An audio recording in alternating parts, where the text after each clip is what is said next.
I've said so many times that nothing tells of the horror of apartheid than the anecdotal stories of what the Palestinians, obviously in Gaza, but now also in the West Bank, are living through.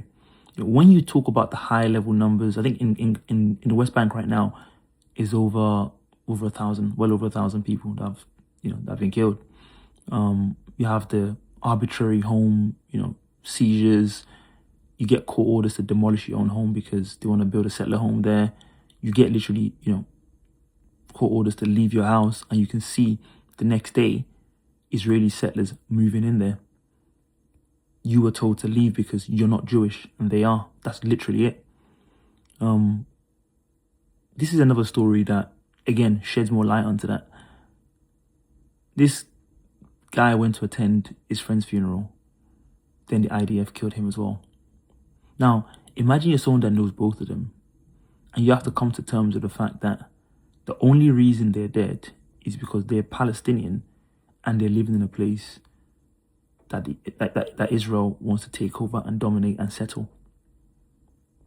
The restraint that the Palestinians have shown in the past 75 years, the idea that they're still meant to be the most perfect victims when they're subject to the most horrific, horrendous treatment. If you want to really understand, ignore the high level death count and the body count and all that kind of stuff. Just Google, West Bank and see a story, or just Google Haaretz, West Bank.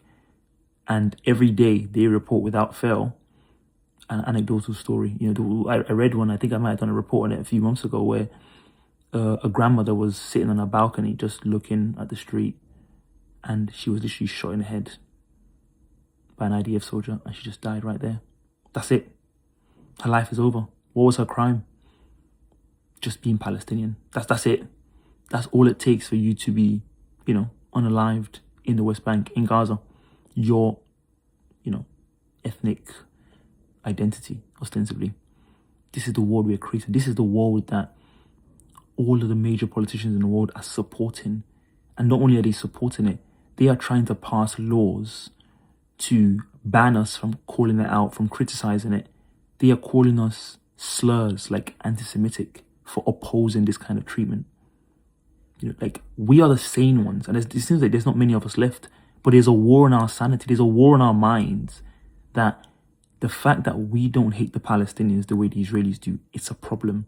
And they're going to make sure that by the time they're done with their propaganda, we hate them as well, and we have to oppose that.